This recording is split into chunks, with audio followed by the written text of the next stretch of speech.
probably make a start. Yeah, just a minute. All right.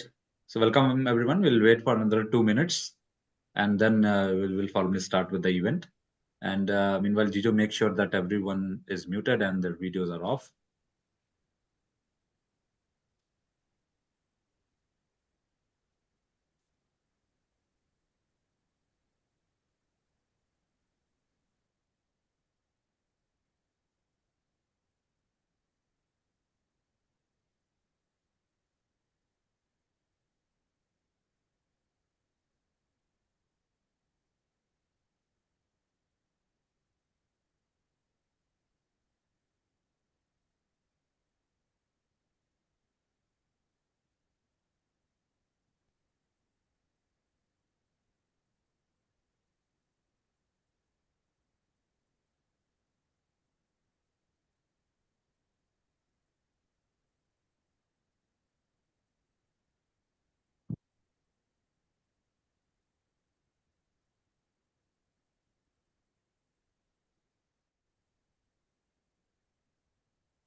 Jijo, are we live already? Yes. All right, cool. Okay, so I think, yeah, meanwhile you let others in, I'll just start and yeah, others can just keep joining. All right, so welcome everyone. Good morning, good afternoon, good evening, depending on your time zones. So this is the final TEG talk for this particular year, 2023. So we just started the Entrepreneurship Gyan initiative in this year itself, and this is the eighth talk in that series. And yeah, when we started, the idea, I've been repeating that idea for a while now. So already startup and entrepreneurship special interest group of IIT Bombay Alumni Association was there, which was taken care by Praveen Ji, Dr. Praveen Malla. And when I joined the IITB, obviously I was there. I knew a couple of things, but I know I decided to join this particular special interest group of startup and entrepreneurship. And then I told him that why don't we come up with some initiative where speakers like Amit, but also from academia, like we had Professor Venki, or the veteran entrepreneurs like Kamal Rekhi ji, and so that culture of entrepreneurship and innovation is developed, but also young entrepreneurs, budding entrepreneurs can connect and have their own wisdom, gyan, from these kind of sessions. And another thing which I've been mentioning for a while is that sooner or later we are trying to come up with a platform. So we are slowly going towards that. Still, we are building that profile of people who can be there on that platform to kind of create a good environment for young entrepreneurs, but also any entrepreneur for that matter. Obviously, IIT Bombay Alumni, that's the target. That's what that's what IIT Bombay Alumni Association focuses on, but also other entrepreneurs as well who would like to come and join these sessions. And that's why TEG Talk, for that matter, is open to everyone. And that's the idea, basically, to have that kind of forum where people can discuss entrepreneurship, people can have their understandings, people can collaborate, and there's an active WhatsApp group as well where people can share potential avenues either in entrepreneurship or research or in the practice world, depending on what might be the mutual interests. So that's what that's the basically idea in a couple of lines. So now I'll ask my co-host Venu to formally introduce the speaker, and then we can move ahead from there. To you, Venu.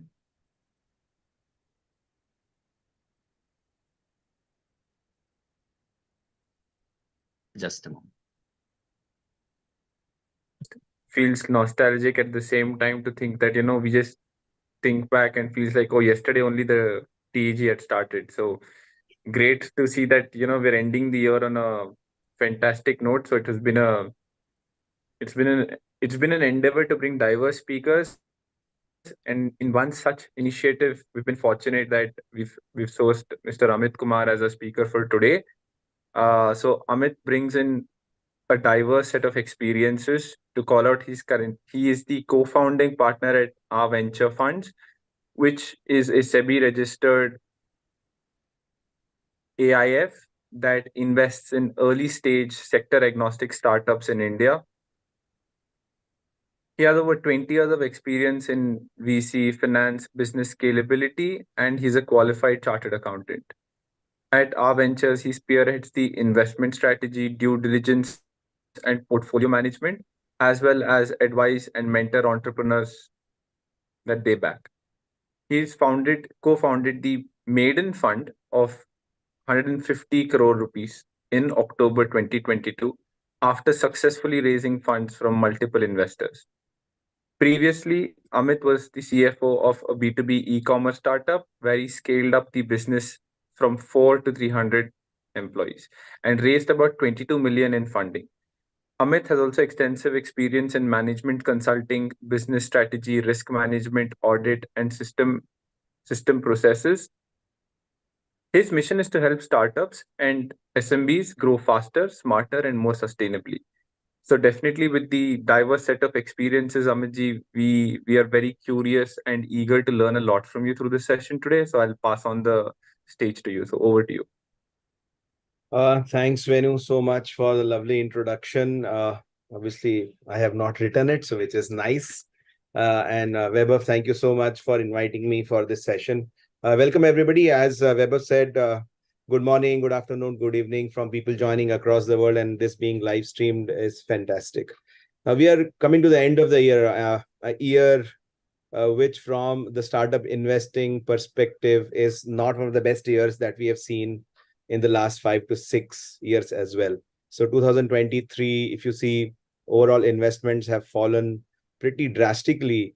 I should say the last year there were about $22 billion being invested into startups in India. And today we are talking about maybe $7.3 billion invested as we speak into the startup ecosystem. And I don't think so. A lot of VCs are going to be working now in the next 10 to 11 days, people proceeding on holiday. So in a couple of days, there will be actually the last of the day working days that we are now witnessing. So it's been a tough year for investments for sure.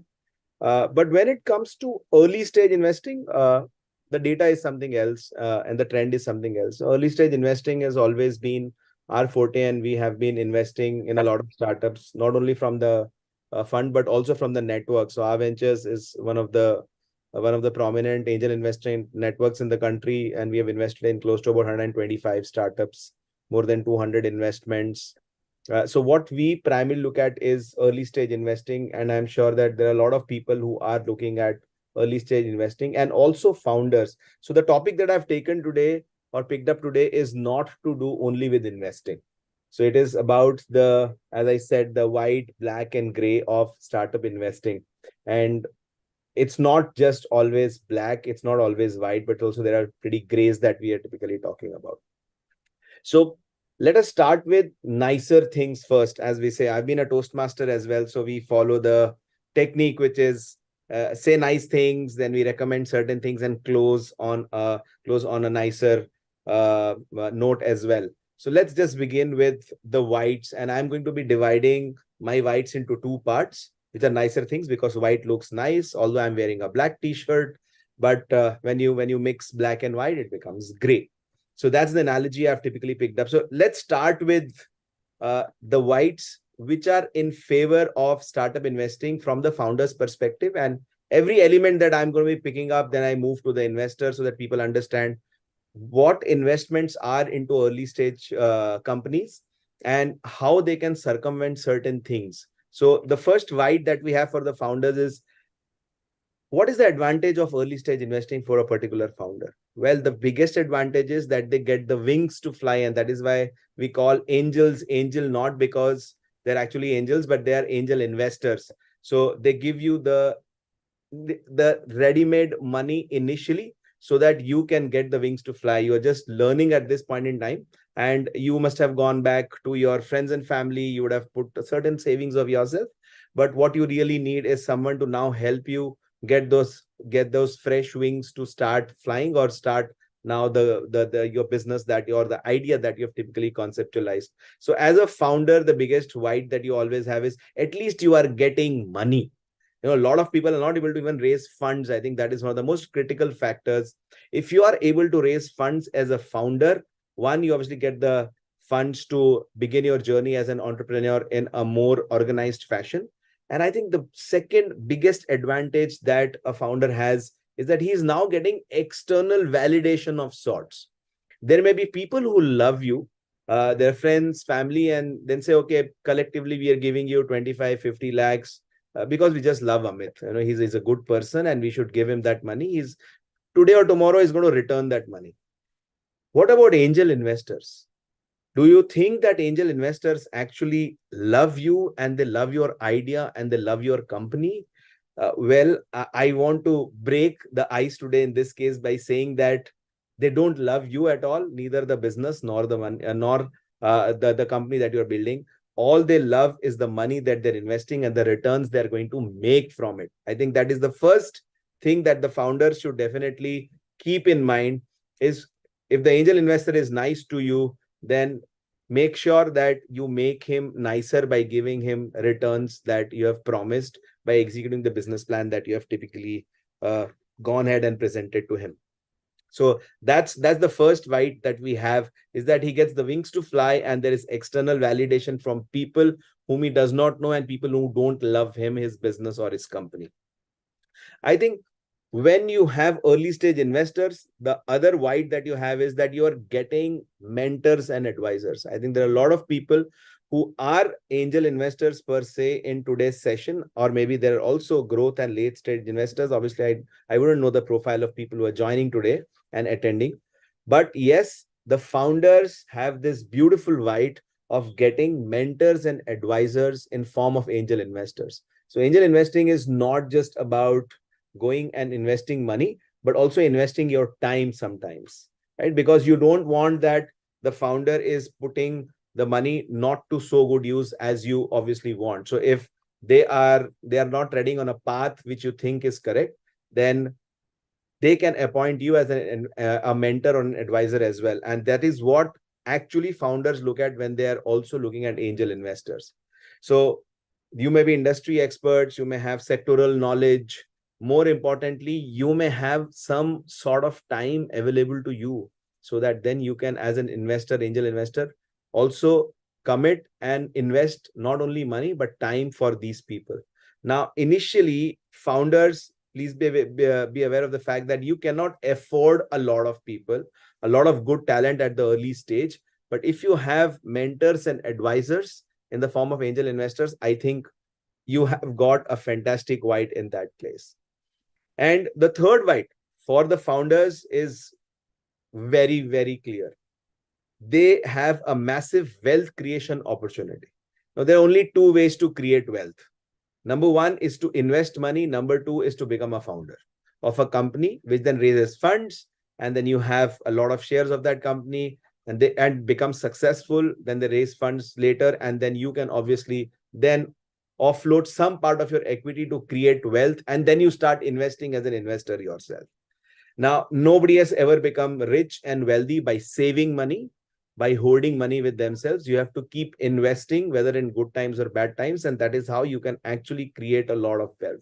So the first white that I talked about is for the founders. Yes, they get the wings to fly, they get external validation, they get good mentors, advisors in the form of angel investors, and wealth creation opportunity. Every founder, when he starts, maybe does not take salary for 6 months to 1 year to 1.5 years. I have known founders not taking salaries for 3 years as well. But there are two sides of the coin. Sometimes it's a good idea, sometimes it's a bad idea, and really depends upon how much money in the bank is there of the startup or the company. But yes, they are looking at wealth creation opportunity. It's a great wealth creation opportunity for the founders. So these are the four whites that I typically talk about always, the advantages of being a founder and also getting investments. So because the topic is about investments and funding, that's why I have touched upon these points, the advantages to the founders. Because if I had only talked about investors, then it would have been not the best of the sessions to have, because we also want founders. There may be also founders in the audience, so they should also get advantage of that. Now, what happens to the investors? What are the whys for them? The biggest right, obviously, is that why are they investing money? They are investing money again for making more money, and then investing again and making more money. So it is a new age asset class which a lot of people have been staying away from because of obvious reasons that we know, and that we are going to be taking in the black, not in the white. But the biggest advantage is it's a great wealth creation tool. Now, when you compare traditional asset classes with this so-called new age asset class, I in fact call it as a subclass. I don't even call it as a new age asset class or a new asset class, because we have been investing in equity since time immemorial. So people are investing in the stock market. Obviously, this is just unlisted securities, and what we are typically talking about, the capital markets, are the listed securities, which are more tradable and things like that. Now, the traditional asset classes, if you see, are land, real estate, gold, fixed deposits, mutual funds, maybe paintings. It can be anything, right? So we all have been investing in all these traditional asset classes. All these traditional asset classes, they give you a median return of about 10%. And obviously, I have a thesis behind it, and there's a research that has been done taking into account the trends that are there from 2015 to about 2020.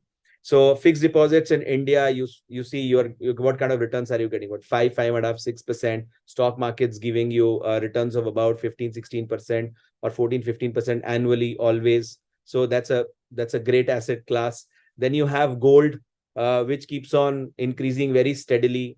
Then you have real estate, which typically has been flat for some time, when I'm talking about 2015 to 2020. So these are asset classes that you have been investing. Now, honestly speaking, when I speak to a lot of investors, early stage ones, they say we are bored. It has become monotonous. How many houses, how much land, or how much gold do I actually keep gifting to my family members? And nobody sells gold. Nobody trades in gold. Indians love the yellow metal, and they keep it very close to their chest all the time. People may wear chains and bracelets, etc., but they will never sell gold unless and until there is a massive emergency in the house. So people generally, as investors, would not trade in gold. They only keep buying gold. Now, this kind of asset class, when it was introduced, startups, unlisted securities, people really loved it. The reason was that it can give you manifold returns. It can give you exponential returns, which none of these asset classes sometimes can give you, unless and until you are doing small caps and mid caps. If the corollary comes later, then I thought that it is better that I clear the air about small and mid caps, where yes, you can have multifold returns. Now with the small and medium exchange also coming in on BSE, NSE, which is the Bombay Stock Exchange and the National Stock Exchange, you can make a lot of money. But this asset class typically can give you returns as high as 20, 50, 100, 200x also. So angel investors who invested, say, initially in Ola, or they invested in Oyo, or they even invested in BharatPe at a point in time, made 50, 60, 80x, 100x, 200x also. And on our own platform, people who invested a small amount of, say, 5 lakhs, 10 lakhs, 5.5, 6 years ago, we have given them a 70x return, which is a 70 times of their money that they had invested. We have given back 5 lakhs becomes 3.5 crores and 10 lakhs becomes 7 crores. And some of them are still partially invested, which means that going forward, they may want to also offload later when the valuation kind of becomes much more, or it goes higher. So this is one typical asset class which gives you exponential returns. So that is a big, big, big white for me. And that is one of the reasons that we not only have our investors invest, but we also personally invest in a lot in startups. Between the 3 partners at our ventures, we invested in more than 120 odd companies. And in the fund also, all the 3 partners are LPs or limited partners or investors, as they say, because we don't want to miss out on opportunities that come our way, and we are not able to invest in those opportunities. Not that we don't invest in traditional asset classes, we do. But as I say, this is very critical. Now, people may ask, how much should I invest in startups when I begin my angel investing journey? I would say if you have 100 rupees, which is, or $100, which is investable money, you should start with maybe 10% of that. Just 10% you start with, and then you typically build a portfolio just like how you do in the stock market or the capital markets. You don't put all the eggs in the same basket. You build a portfolio of startups, and then you see the magic unfold. If you put money on only 1 or 2 startups, then you're spelling doom, you're inviting trouble. And for sure, if even one startup fails, then you will think that, oh, angel investing is not good and we should have invested somewhere else. This is not an asset class that I typically look forward to. So that is one of the biggest whites that we have in that case. Now, the second one that I can immediately talk about is that when founders get mentors, the mentors also love to advise and mentor such companies. Where do you get an opportunity to interact with such amazing founders who may be potential unicorn founders later on? So if you get into the journey with them very initially and during the formative stages or the growth stages of their business, and the advice that you give them reaps the benefits not only in terms of the company going north, but also the money that you have invested also multiplies manifold, you feel happy about it. It's a feeling of achievement that maybe you have not founded that company, or you have not really gone ahead and spent a lot of time with that company, but that valuable advice of yours has been valued a lot by the founder and has benefited the business pretty decently, and you are one of the contributors of that company going really well, or that company becoming very successful. So mentor-mentee relationship is always a two-way traffic. It is never a one-way traffic, right? So if the mentor needs the mentee also needs mentors. I think that is something that everybody should be cognizant of. And if neither of the parties don't need each other or don't value each other, then that relationship will always be on a very sticky wicket. So I think the investors should be very happy that if they get an opportunity to mentor some of the startups, they should go ahead and do that. Maybe you are doing it 2-3 hours in a month is also sometimes more than enough, and the advice or valuable advice that you give them really benefits. So that's also advantageous to the mentor, because they also get to stay abreast and updated about the new developments in the business world, which they may not sometimes get an opportunity of doing when they are busy with their own routine work or business or job that they're typically doing. Now, there's also big white, as I always say, is that they're also getting to be a part of community of angel investors, like-minded people. I think during the pandemic, we typically figured out that we as human beings, we love to socialize, we love to interact, we love to talk to each other all the time. And today, I don't like doing Zoom sessions, but there are so many people across the world. But if I get an opportunity to do a face-to-face live session with people sitting in a room, I would love doing it. Because Zoom sessions and Google Meet sessions are not as effective as sometimes one-on-one face-to-face sessions. But yes, this is one of the best ways to reach as many people as possible.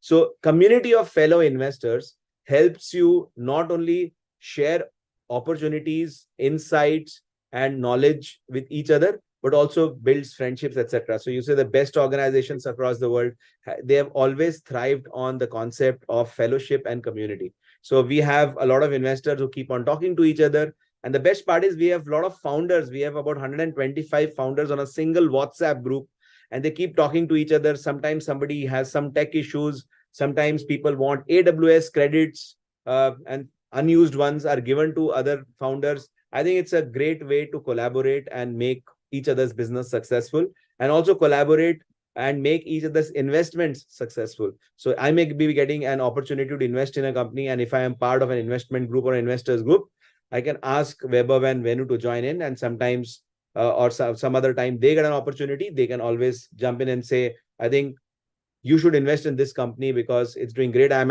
invested. And when we say that, okay, my friends are invested, or people whom I know I can trust are invested, I think the confidence level obviously goes up. So that is one big white that we have when it comes to investing as angel investors or early stage investing. Now, when we talk about whites, obviously life is not just white, it is white and black. And as you can see, My background also, it's white, it's black, it's gray. I mean, trust me, it's not deliberate. It was just designed that way and it has just happened. So let's talk about the blacks. Very, very critically, if you're raising funds from investors as founders, what are the blacks for you, or things that you should ideally be very cognizant of, that these are some things which are very, very risky.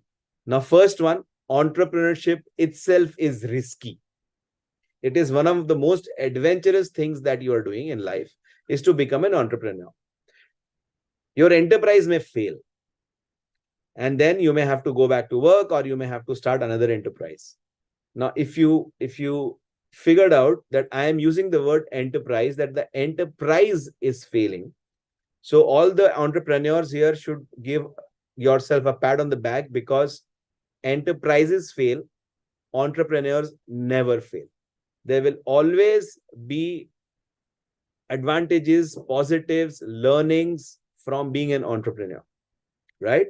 So that is, I think, one of the things that I always say is that although it is one of the big blacks, is that you are taking a huge risk, but salute to all the entrepreneurs who have actually taken that risk and built great companies and great businesses. The other black sometimes, which we have also seen, is that they may not get the right set of investors. Okay, that is another black. So there are certain investors who want to really contribute a lot, but in that entire process, sometimes they just get over involved, and the entrepreneur does not get that freedom to function, operate the way they wish to do. Now, that is where he, or along with the investor, needs to draw a line saying that this is the black which is not acceptable to me. And I think I will come back to you. As we say, management by exception, I will seek helps, seek assistance when I need.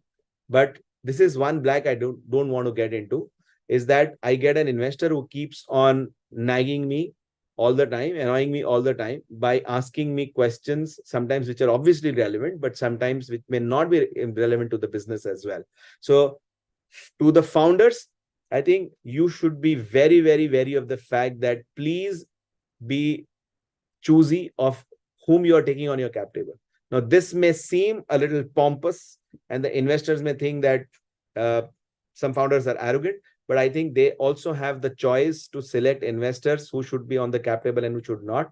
Like how investors can get to decide in which startups to invest their hard-earned money or not, the investors should also do that. The founders should also do that. The second black which we have seen is that most of the founders, and this is also a research that has been done, is that cash flow management is a big, big black for some of the founders. So sometimes they don't know how to conserve cash, and that is where they typically get stuck over a period of time. So cash flow management is not just about being financially prudent, but also ensuring that you have the runway which is required to take your company to the next level. So do not wait for the last moment, as I say, right? If you have a runway of 6 months, fabulous, I think amazing, but you should always have at least a runway of 3 to 4 months before you actually get into fundraising. We prefer 6 months because sometimes the fundraising time can get extended because of factors which are completely beyond your control. So it's very, very critical that it is better that somebody's getting admitted to the hospital when they are feeling the symptoms, rather than going to the ICU with being on the ventilator or oxygen. I think if somebody has to really choose a situation or a scenario, people will generally say, okay, if I'm not feeling well, I will immediately do that. Not that when I faint, then they'll take me to the emergency room. No, that should not be the case in terms of the founders. So I think a big black that is there when you are doing entrepreneurship is that cash flow management becomes a very, very difficult task. It comes over a period of time. You don't need any professional or educational qualification to do it, but just ensure that you know your numbers pretty well. The third black that we have seen, which can happen in entrepreneurship, your next round of funding is not coming through, right? So that is, again, a very, very difficult situation to be in. And if you don't want to be in that situation, then, as I said, cash flow management / financial prudence is something that you should definitely take care of. So this is this is one black that I feel is there when you become an entrepreneur or a founder. So I talked about three things. We talked about the investor profile. We talked about cash flow management, and obviously the no future funding coming. I think that can really get dark for you, because you have invested so much time, money, energy, passion into building a company, but when future funding is not coming through, it may not be a very, very pleasant sight. So that's why it is said that this is one of the dark sides of becoming an entrepreneur. Now, sometime back, I was having a panel discussion at an angel investing a seminar, and they said that what according to you is also a dark side. And I immediately said that the dark side is that when you become an entrepreneur, sometimes your family or even friends don't support you. Now, typically in India, people say that you should take up a job, you should work, business, why are you doing? What happens if the business fails? You'll have to get a job again. And if you're not doing well in India, you may not even get married. Who is going to give a girl to you? All those things people generally hear. And hold behold, God forbids, if the business actually fails, it can get very, very demotivating and lonely at the top at that point in time. So that is a decent black that you should be aware of. As I said, the pluses and minuses are there, but you need to really decide which is the path to take. I always advise all the founders that whenever you get into entrepreneurship, you should be very, very careful about the fact that if you have a family, you should have enough money so the family has a comfortable life, because it is very, very unfair that you have certain aspirations, dreams. They should not succumb to the results or not results of that particular company of yours or business not running. So in crude words, we always say, whenever you get into entrepreneurship, just ensure that your kitchen is running. I'm not saying that go on foreign holidays, etc., but at least you know that you have mouths to feed and you should continue doing that. So if you are planning to do that, get into entrepreneurship, keep aside money for at least 2 years time before you get into entrepreneurship. This obviously may not apply to younger people who are not having a family or not supporting a family. They can be as adventurous as possible, but yes, just ensure that you keep everybody happy, at least in the family, when you do that, and make them understand that why you're getting into entrepreneurship. Now, coming to the blacks for the investors. What is the biggest black that we have for the investors? The biggest black is the money that you have invested becomes zero. That's the biggest black for an investor, right? So if you have invested 25 lakhs in 5 startups and all the 5 startups fail, then that's a black. So how do you counter that? As I said, you counter that by building a portfolio and identifying companies with the help of angel investment networks like us or funds like us, who do 70-80% of your job, and then you do 20% of the job. You mitigate the risk, as I say, of investing into startups. Now, who should become an angel investor? People who don't really worry about the blacks should become the angel investor, the dark side of investing. If you're investing money, like I have a philosophy, if I've invested any kind of money, I think it is an expense. I am not expecting even $1 or 1 rupee to come back. It gives me peace of mind. And for that, you have to train your mind. It is not that I am giving Gyan, although the session is about the entrepreneurship Gyan, but I am telling you, this is the only way your mind has to be trained. That if I am putting in X amount of money, it becomes zero. I'm not going to lose my sleep. My health is not going to get affected. My lifestyle is not getting affected. My family is not getting affected. And more importantly, you are not going to be calling the people who have helped invest, which means that if I've invested through our ventures, you are not going to call me and say, what happened? No, obviously you have the full right to do so. But till what extent do we generally go to ensure that the money is not lost is unimaginable. We open doors, we mentor those founders. We even go ahead and try and raise bridge rounds for them. We speak to existing investors so that they can be helped. We help them repivot. We do all those things. But even after all those efforts that everybody has made and we are not able to save the company, then I think that the company was not supposed to be doing good at that point in time at all. So during the pandemic, a lot of companies went southwards and they shut down. but that's the name of the game of angel investing. So it is definitely one of the riskiest asset classes you will be getting in.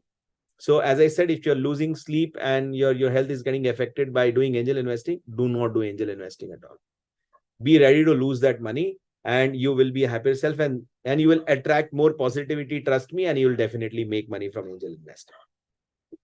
Now, the second black which we have seen is the FOMO trap, is the fear of missing out.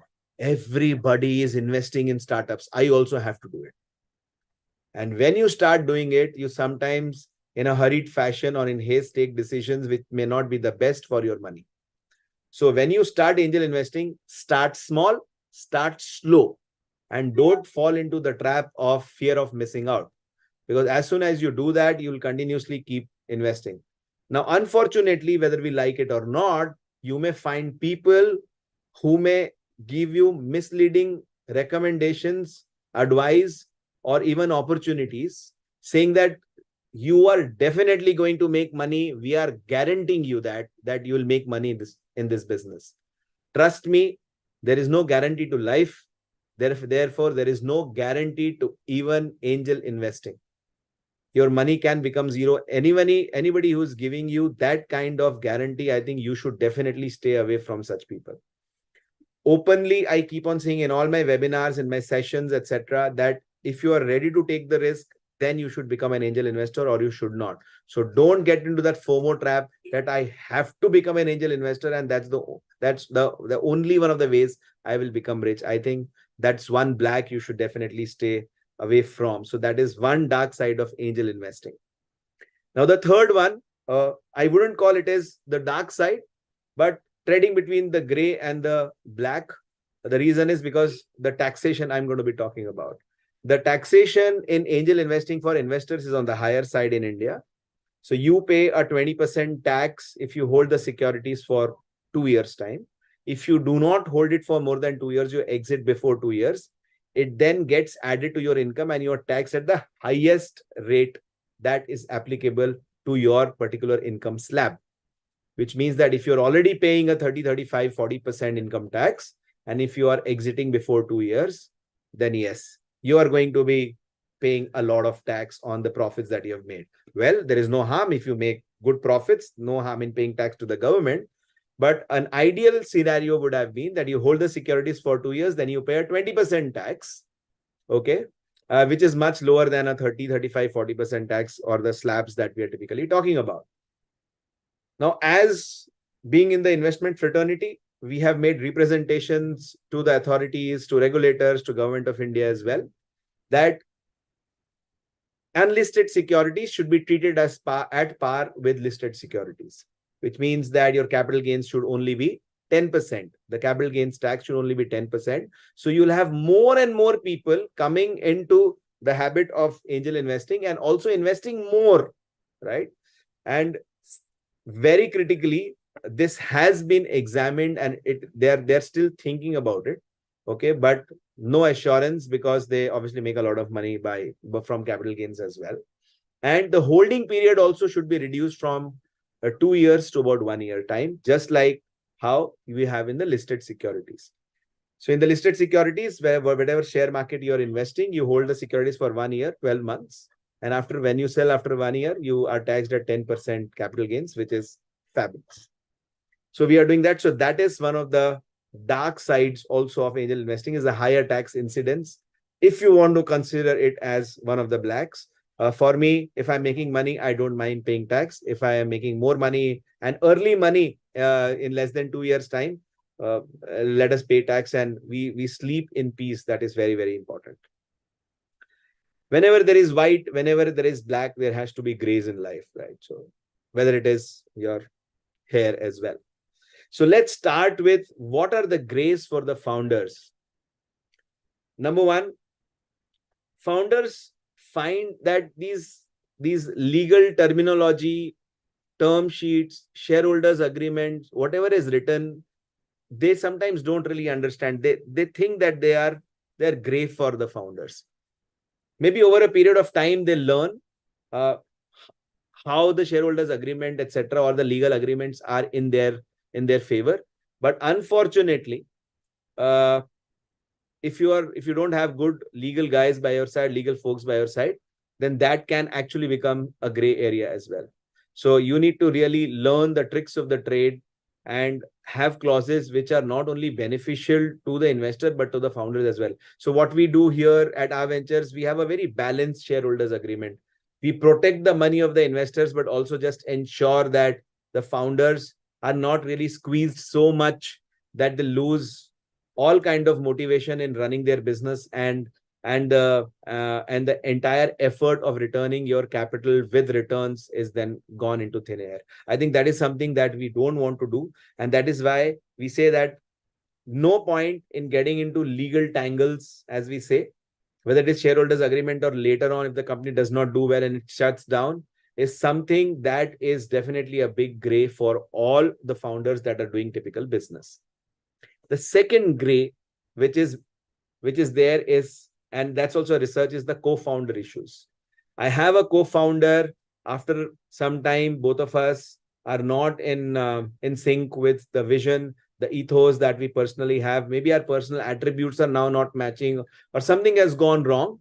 That is one big gray area that is still there when people are doing business. And some investors, they don't like investing in single founder companies. They want to invest in co-founder companies, because then the risk is also mitigated a lot. So if there are 2 founders, 3 founders, and God forbid if something happens to one of the founders, then at least the 2 other people can continue with the business and the money is not lost. But if the single founder company and something happens to the founder, unless and until that founder has built a fabulous tier 1 team, a top layer team, then it becomes very difficult for the business to survive. And that is why we say that for the investors also, this is one of the gray areas that they should be looking at by taking keyman insurance, etc., at least during the growth stage business. And that actually is also being done, that if something happens to the founders, the insurance is of that value that it covers the investment of the investors. I think that is something that investors should look at when they are investing in growth stage companies. I have not seen a lot of keyman insurances taken for early stage investments, but yes, for growth stage investments or companies which are getting investment by micro VCs, this is a very, very critical component that everybody should look into. Another gray that is there, and it is, I think it's a phenomena that is very, very close to India, are the compliances. Founders sometimes do not understand compliances. The intent is not bad, but there are so many compliances, which one to do, which one not to do, what is the priority, and if sometimes they don't have the knowledge, the money, and the access to resources, that it becomes a gray area. And that comes up in the due diligence, when the due diligence actually happens and things really then are not so good.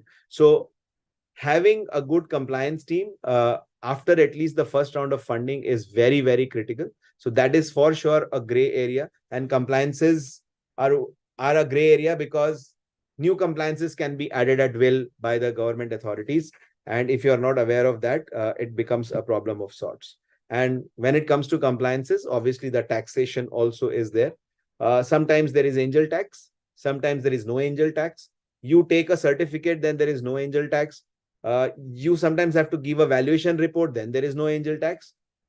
Now, angel tax also, in a way, was always a gray area. In fact, today also some of the companies are getting notices from the income tax department for angel tax. Now, luckily, who are insulated from the angel tax processes at this point in time are the investors. So the investors need not worry. The notices are coming to the company and they may have to tackle it. But if they've kept their books clear and clean, they have taken the startup registration certificate, then I think the new diktat is very clear, is that you do not have to bother these startups and they can go ahead and be free from the problems of being bothered. If I may say, I don't want to say harassed by the authorities, but don't get bothered by getting such notices. Just ensure that they are replied to.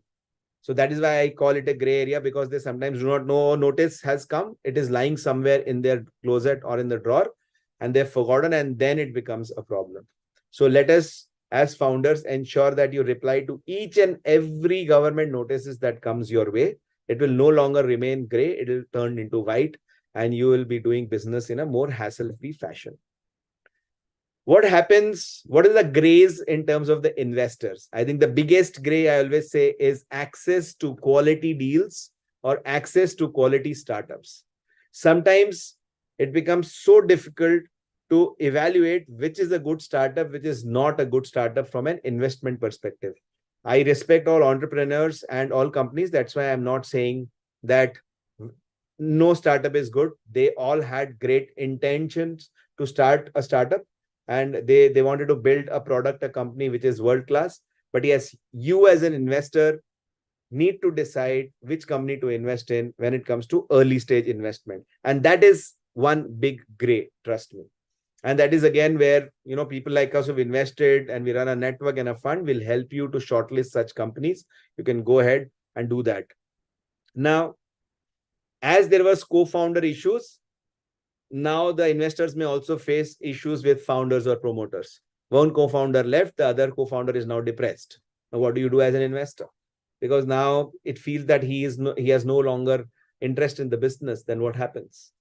Well, as I said, that we definitely, as being there, will intervene, but investors also sometimes have to come together, and some of the investors may be board observers, they may be on the board, etc.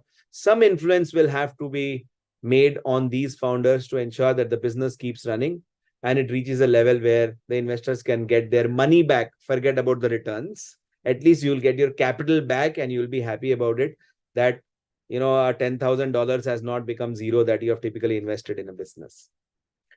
Founder issues, promoter issues are fine when it is amongst themselves.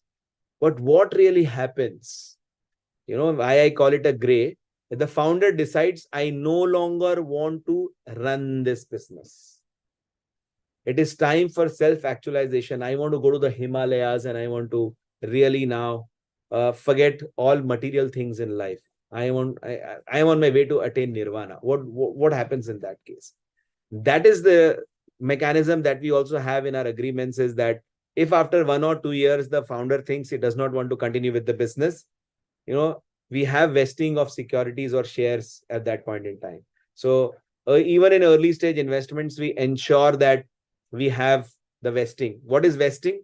The shares of the promoters are not with them till about 4 years time, which means that they have solid 4 years to get their entire equity, which they can then put on the block for selling later on. But if that is not happening, then that equity is not vested with them for that particular time, and that it stays in the company, and obviously investors will have access to that equity. There are a lot of nitty-gritties around the same, but yes, what I'm trying to mention here is that the grays are there when it comes to promoters and founders. If they want to leave the company, what happens to the investors' money? Well, if you have the documentation there properly done, it turns into white. Then it does not remain a gray at all. So I think the investors, like the founders, should also be aware of their rights, their duties, their responsibilities, and more importantly, what is the recourse that they have. Those are all built into the agreements. Now, there are a lot of people who may say, when the agreements come out of the closet, I think the company is going to shut down. Nothing happens. No, that's not the case. Sometimes the recourse really helps. At least you can control the company, and collectively, sometimes you can even go ahead and ask a senior team member from that same company to run the business to ensure that your capital comes back. And the last gray is for the investors also is sometimes compliance/regulation. Especially people who are abroad always think that India is a difficult country. There are a lot of compliances, regulations, and sometimes not clean. So it is definitely a gray area. Now things are becoming better. I wouldn't say that they are the best. It can become better. Whenever money has to be taken out of India, you have to pay a withholding tax here, the credit of which you can take in your home country if you're not in India. India, it is not a problem at all. It reflects in your income tax records, and you automatically get that credit of the tax deducted at source, or the withholding tax, as we call it abroad. But yes, not having enough knowledge about these things can be a gray area for the investors as well. So whenever you're investing, be sure of the fact that you are aware of the compliances that you are supposed to do from your end. And obviously, we help you with that, with all the paperwork, etc. And more importantly, about the taxation effect that is going to happen. Now, as I said, taxation is becoming better and it will continue to do so in the times to come. So I spoke about the blacks, the whites, the grays of angel investing from the founder's perspective and from the investor's perspective. And I think we are now at about 21:22 Indian Standard Time. So we have about 10-15 minutes for question, Vaibhav. Is that okay? Yeah, that is all right. Yeah. Perfectly. So opening the forum for questions. Is Venu, somebody going to be moderating it? Venu, will you moderate? Yeah. Perfect. We didn't ask a question. Normally, the audience they'll put in chat. Yeah. Awesome. Go ahead. Yeah. So I think first off, Amitji, there's a lot of details. I know personally I was able to connect to a lot of it because of some of the experience that I worked on back in the roles that I handled at Goldman Sachs. We literally have entities which invest in AIFs. So they're based in Singapore and Mauritius. So we've done some of those. I understand those challenges that you mentioned, but I think a lot of people are curious, even among the audience, or as a startup founder, a lot of people want to get funded. So when they reach out to say our ventures for funding, and you definitely you have what 60,000 plus different entrepreneurs who are interested in getting funding, and then the number of people who are investing into it are also scattered. How do you sort of build that fund? Like how do you build a fund to enable that funding to actually get scattered into these businesses? Like, can you share some of those details that happen behind the scenes? So what really happens, I think we evaluate close to about 300 plus businesses every month. And there is a deal sourcing team. It goes through a 4-level of curation process. When the deal sourcing team gets it, they have their own set of checklists that it goes through. Then second, it comes to the partners, and one of the 3 partners evaluates it and ensures that it is meeting the so-called criteria that we have listed down. Personally and professionally, I think I typically follow the 3P principle when it comes to investing. Number one is the people behind the scenes, okay, behind the startup. So 50% weightage I give to that, right? Because early stage investing is only about the founders and the problem that they're trying to solve or the product that they typically have. The second one is product, which is 30%, and then the potential is about 20%. So the three P's that we typically have. Now, within the 3 P's, you'll have a lot of other checklist criteria that will be listed. And I think if it goes through that, nothing like it. Then we have an internal due diligence also. I talked about due diligence, which is external, but internal due diligence also happens to ensure that the founders, the team actually exist, that businesses actually exist. We do a business model, a due diligence also to ensure that whatever is there, the market will be ready to absorb or not. Now, I can't do everything because this is early stage investing, and what will click in the future is never guaranteed. So whenever we have our check boxes done, I think we've done a pretty decent job. Out of the 125 startups, luckily only 16 have shut down. So the percentage is pretty good. So that's why I'm mighty proud of the curation process. So all the startups that we're talking about, more than 100 of them are still alive and kicking. 16 exits till date, IRRs ranging from 30 to 90%. I think the curation process really helps. And once the commitments come from the investors, we then also have an external due diligence by external chartered accountancy firm and legal firms to ensure that at least the basic compliances and the hygiene checks are in place to ensure that the investor's money is safe. Whether an investor invests honestly 10 rupees or 10 lakh rupees, I think that's their money. Nobody can really say, oh, that's only 10 rupees. How does it matter? If it shuts down. No, that's not the case. The 10 rupees may have a great value for somebody and 10 lakhs may not have any value for somebody. So that is a possibility. So that is how we work in the background. And then after the due diligence, the shareholders agreement, etc. We have standardized the entire format to ensure that the deal gets done faster. And as I said, the clauses are such which are beneficial not only to the investors but to the founders as well. And I'll give an example.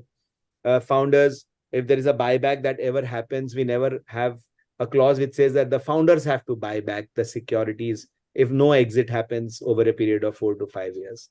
Where will the founder get the money from, right? To buy back the shares. So the company has to buy back. So that is how these are some of the mechanisms we have kept. And they're all sometimes open to negotiations when you are in the growth stage, but not in the early stages. I think we have pretty much standardized the agreements to that sort. And then the money is wired into the startup's account. And I think that is how it typically works. That's what happens in the background. A lot of work happens in operations. It all looks nice when it comes to angel investing. The money has come in, but yeah, there's a complete machinery behind the scenes. Very interesting to know. All right, I see there is a question from Ankur. Yeah. So so he's asking that there are sectors like space, EV, deep tech are getting more funding than others. And does this mean other sectors, especially something like edtech or skill development, are at a disadvantage? So what is the suggestion to an aspiring edtech entrepreneurs? Also, this is an interesting question for me as well, because being a professor working in a similar space, I do also, I do have a small startup as well, which is on this particular front. And just now, as mentioning, I'm coming from a convocation of a friend. So yeah, it's in that direction. Yeah. Yeah. Absolutely. No, I think it's an interesting question, and I'm going to be answering it from two angles: from typically how investors think and behave to begin with, and what is happening to the sector. That's the second way of looking at things. Now, investing, whether we like it or not, is very sentiment driven. We need to understand that. Even the capital markets are the same. So if the sentiments globally are not good, then people will not invest. And if sentiments are driven by fact that there's certain edtech companies not doing very well, whether in business, whether compliance wise, then the confidence of the investors is definitely going down. So I was in Lisbon at the Web Summit, which is one of the largest investor summits of the world. About 70,000 people come together and they discuss about investments and what's the outlook for 2024, how 2023 has been. I think there's a lot of emphasis being now laid on governance as such. And they have been hearing horror stories about how some of the edtech companies in India have not done well because of whatever reasons. And that's why they are not investing in India at this point in time when it comes to the edtech sector. Now, what happened from a sector perspective also, when the pandemic hit, people who were only doing online really thought that they will thrive by doing only online. I think that was one of the biggest fallacies of any business model, is that we will only do good online. Having said that, today, if we look at the edtech sector, everybody is now trying to do hybrid. And that's why that repivot is happening. People are trying to do a lot of things in the edtech sector. Now, money is limited. As Ankur has asked the question, money is limited. They will now invest in sectors which are so-called sunshine sectors, and where the innovation is happening, things are moving really fast, and it seems like it is a long-term phenomena, to be honest with you.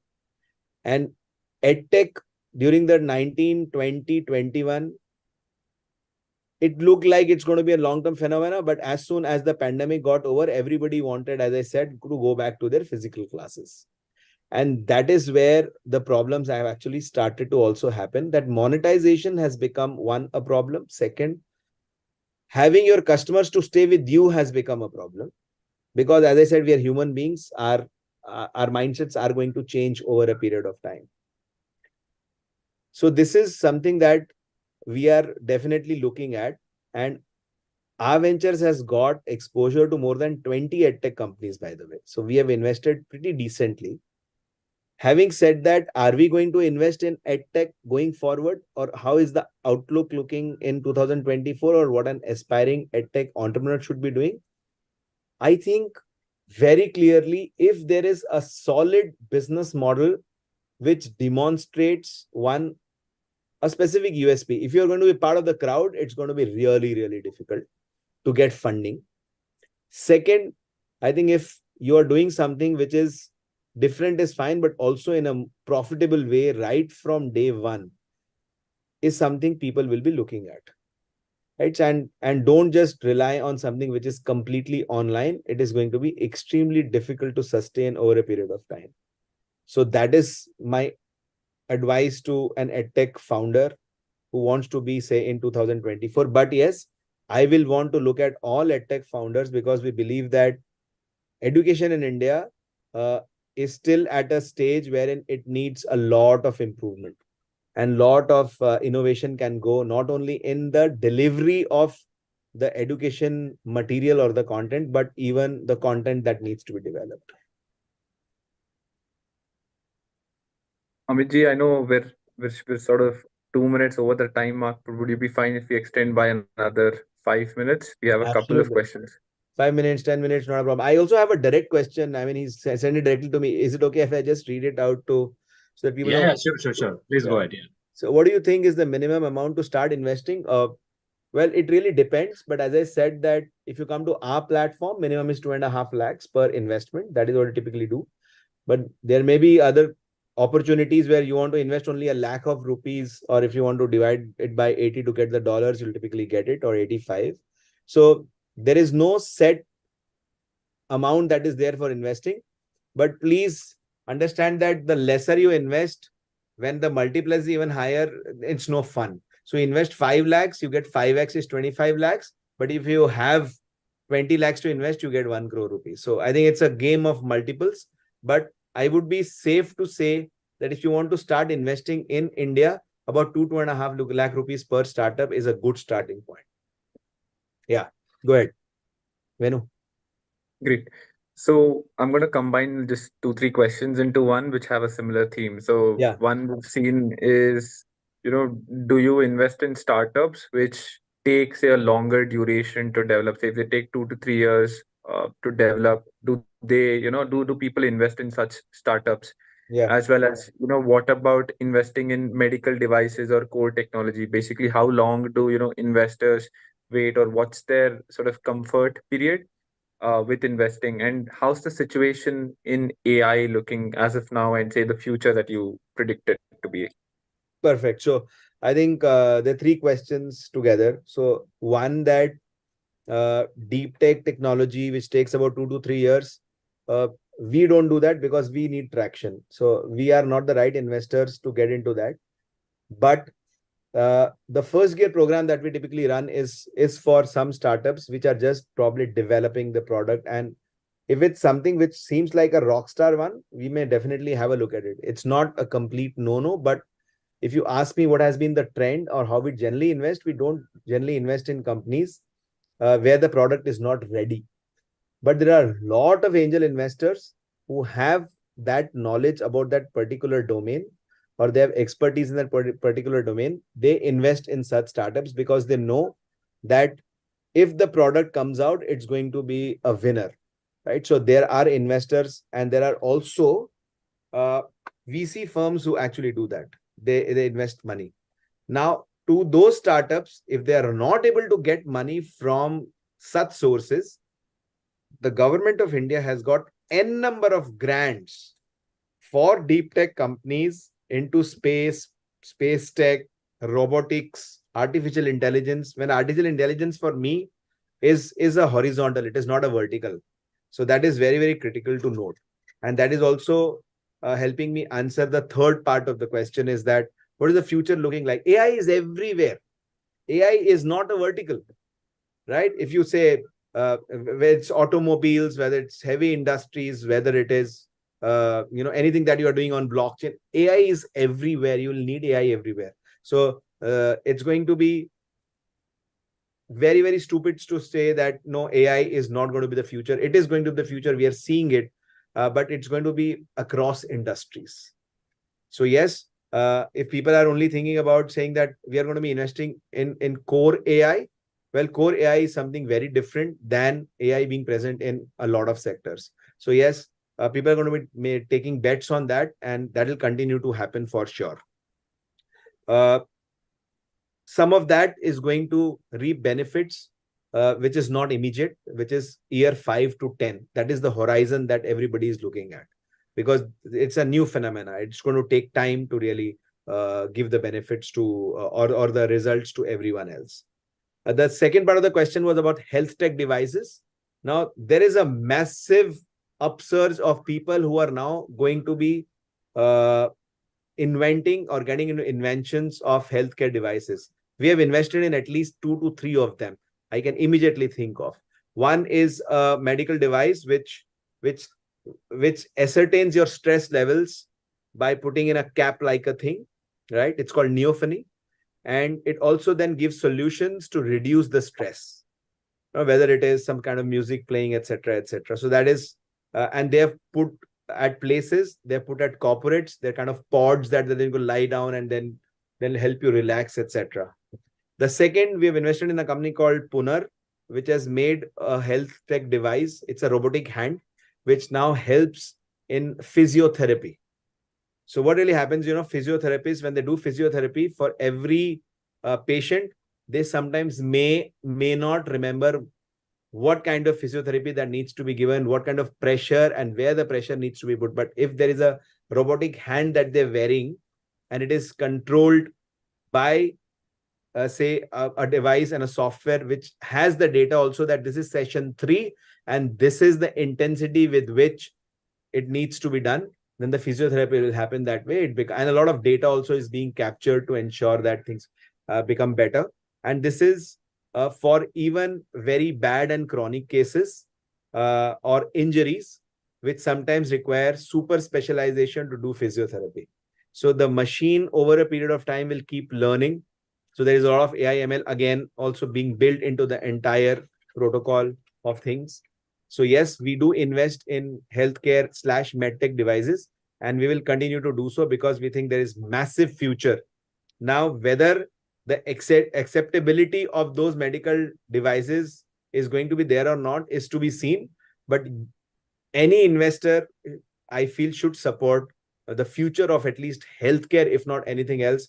Because what happened in the pandemic was a very bad mirror that was shown to us. And we knew what the healthcare facilities of India or the infrastructure is. We need to really up the ante to ensure that startups now come forward and ensure that the healthcare infrastructure and the healthcare system of the country is improved, not only in the urban areas, but the semi-rural and the rural areas as well. Yeah, so we are very, very bullish on the devices market.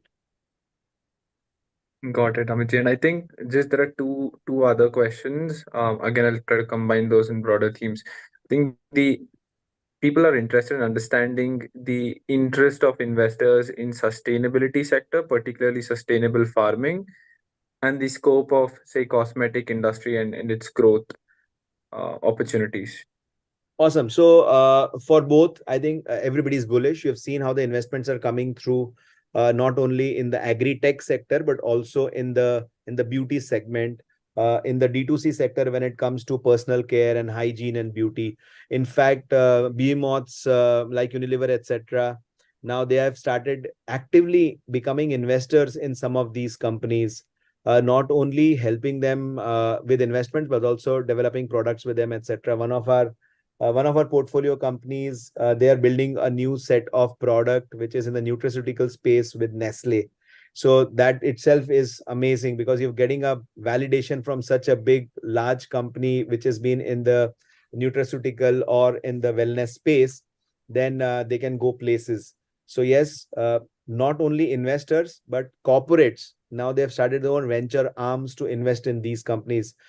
And there is a reason to it.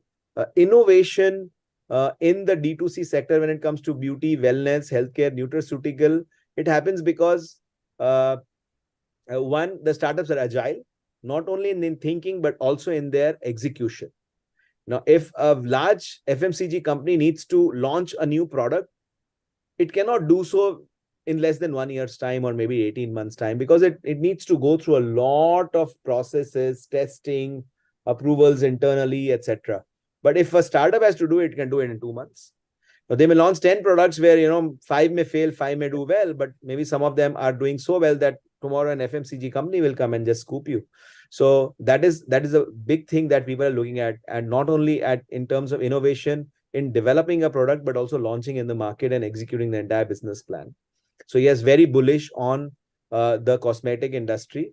It is growing and will continue to grow, not only for women, but as for the men as well, because men are also now getting very, very conscious about the way they look and how they should keep their skins alive and kicking all the time. Everybody wants to look young and feel young. So you look young, you feel young. I know that's the mantra. I think that's what people are now understanding. Coming to the agri-tech space, again, just like education, just like healthcare, agriculture is something that is very, very critical to our country. And if we can, one, make the lives of the farmers easy, and we can get better products from them to us, which is more healthier, then I think it's great. I think why not? If the cost of production comes down, more production happens. It is great. A friend of mine, who's my batchmate from school, suddenly has become a farmer, and he's doing only organic, taken about 6.5 acres of land, and cultivating a lot of things, not only for himself, but also now he's starting to sell. He's got 6 cows. He's got so many things coming up, whether it's onion, whether it's paddy, whether it is turmeric. He's doing a lot of things. So I think more and more people getting into it is great for the ecosystem. And he's using certain technologies for doing things. Where he's not using a tractor. I was shocked. He's using small stuff that is there, which is now tilling on its own, which is the best thing. So you don't need tractors or a driver to do that. You just set the geographical parameters and they will do tilling on their own. So yeah, a lot of things happening. Very, very bullish on the agri-tech sector as well. In regenerative farming, tractors are actually, destroying the soil. That's what the regenerative farming, we call about. So they prefer using, those other traditional methods of farming. Yeah. Cool. All right. I know we'll keep getting a swarm of questions as we go through, Amitji, but we also want to, keep a sort of end to it. And some of these questions, I think folks can directly reach out to you, or, they can reach out via the Ventures website itself. Yeah. So we'll probably leave it at that. And I think the session was fantastic, a great way for us to wrap up the TEG sessions for the year, and it was quite insightful to listen to some of these details on how does somebody think in the white, in the black, in the gray phase. What are the considerations that go in? Because I think a lot of people, when they think of a startup, they think of the whites. They're very enthusiastic about it. As an investor as well, a lot of people look at it, oh yes, 5x, 10x. But I think the key point there being you have to have a level of comfort and a risk threshold, which as you mentioned, somewhere around say 10% of your corpus, so that you don't end up losing all of it. At the same time, you end up generating a great upside by diversifying your investments. I think a lot of the food for thought for people who are interested both in the startup as a founder as well as an investor. So I think that is definitely a fantastic knowledge reaping session for a lot of us, and a lot of food for thought for us. So I think thank you for that. What I'll do is I'll pass on now to Vaibhav to sort of give the closing vote of thanks, so that we can end the session here. Over to you, Vaibhav. Thank you, Venu, and thanks a lot, Amit, for your time, for your precious time. And I think it was a really insightful session. And we wanted to end this TEG sessions of the year of something of this sort, because I have been waiting to bring someone from the VC world, and it was really interesting because it made a lot of sense to and seeing the questions, I can understand people really got interested in what you had to say about the topic. So thanks a lot for your time, and happy 2024 to you and to everyone. That's what I would love to say. Perfect. Thank you, Vaibhav. Right. Thank you, Venu, and look forward to meeting you folks soon sometime. Yeah. Okay. Absolutely. Yeah. See you. Bye.